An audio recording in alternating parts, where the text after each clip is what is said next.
ভারতীয় জনতা পার্টিতেও তিনি অপ্রাসঙ্গিক হয়ে গেছেন। তিনি অপ্রাসঙ্গিক হয়ে গেছেন বলেই তাকে আর ভালো পদ দেওয়া হয় না, তাকে ভারতীয় জনতা পার্টি এক কোনায় রেখে দিয়েছে। সেই জায়গায় দাঁড়িয়ে এই ভারতীয় জনতা পার্টির মসনদে যে বসে আছে আরএসএস, সেই আরএসএস এর সামনে নিজেকে প্রতিষ্ঠিত করতে গেলে বাজার গরম করে কিছু কথা বলতে হয়। তাই তিনি একজন ধর্ষিতা ছোট্ট কন্যা, যে ধর্ম বোঝে না, যে হিন্দু কি মুসলমান বোঝে না, যে বোঝে আমার খেলার সময় খেলতে হয়, পড়ার সময় পড়তে হয়, বাবা মায়ের কথা শুনতে হয়, আর ধর্মীয় পরিচয় নিয়ে তিনি প্রশ্ন করেন। তাই হয়তো বিজেপি তৎপরতা নেই। এর উত্তর তো দিলীপ ঘোষ দিয়েই দিয়েছেন আজ সকালে। কতটা নির্লজ্জ হতে পারে একজন মানুষ। আরে আমরা আমাদের ধর্মীয় পরিচয়ের আগে আমাদের পরিচয় আমি আপনি মানুষ, আমরা মানুষ, তারপরে তো ধর্ম। আগে যদি মানুষ না হতে পারে ধর্ম কিসের? ভগবান আল্লাহ আমাদের কি শেখায়? মানবিকতা শেখায়, ভালোবাসার শেখায়, ঘৃণাকে বর্জন করতে বলে। আর তিনি একজন ধর্ষিতা সেই পরিবারের পাশে না দাঁড়িয়ে সেই মেয়েটাকে নিয়ে তার ধর্মীয় পরিচয় দিয়ে বলছেন যে আজকে একটা সংখ্যালঘু সম্প্রদায়ের মানুষ তারা প্রতিবাদ এই ধর্ষিত হয়েছে বলেই হয়তো সিপিএম বা কংগ্রেস আজকে এত বেশি লাফালাফি করছে। আমাদের লজ্জা লাগে যে এরকম একজন মানুষকে আপনারা ভোটে জিতিয়েছেন, মন্ত্রী করেছেন। সেই জন্য হয়তো ভারতীয় জনতা পার্টির তৎপরতা নেই।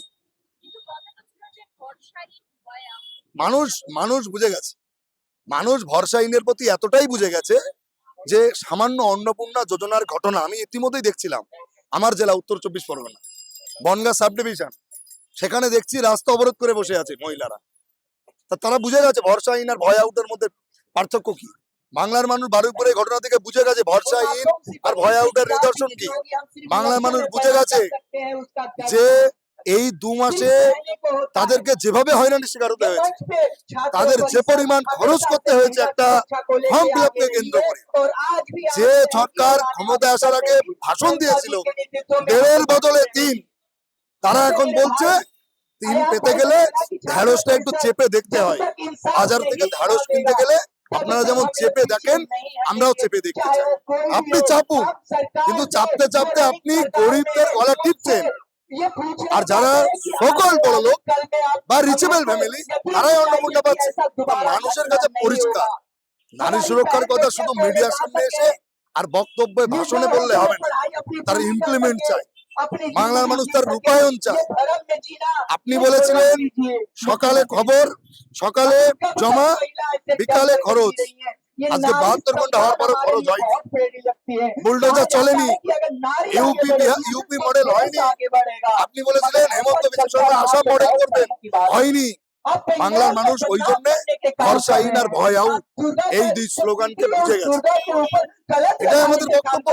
তাই আমরা বাংলার মানুষের বিবেককে জাগ্রত করতে এসেছি যে আপনাদেরকে আই ওয়াশ করা হয়, আপনাদের ব্রেন ওয়াশ করা হয়, আপনাদেরকে নির্দিষ্ট হোয়াটসঅ্যাপ ইউনিভার্সিটির বলি আপনাদের সামনে শোনানো হয়, কিন্তু রিয়েলিটিতে তার ইমপ্লিমেন্ট ছিল।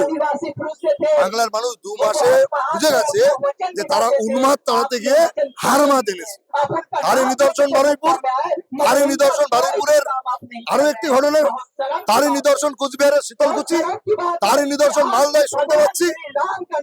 এই তো ডবল ইঞ্জিনের নিদর্শন।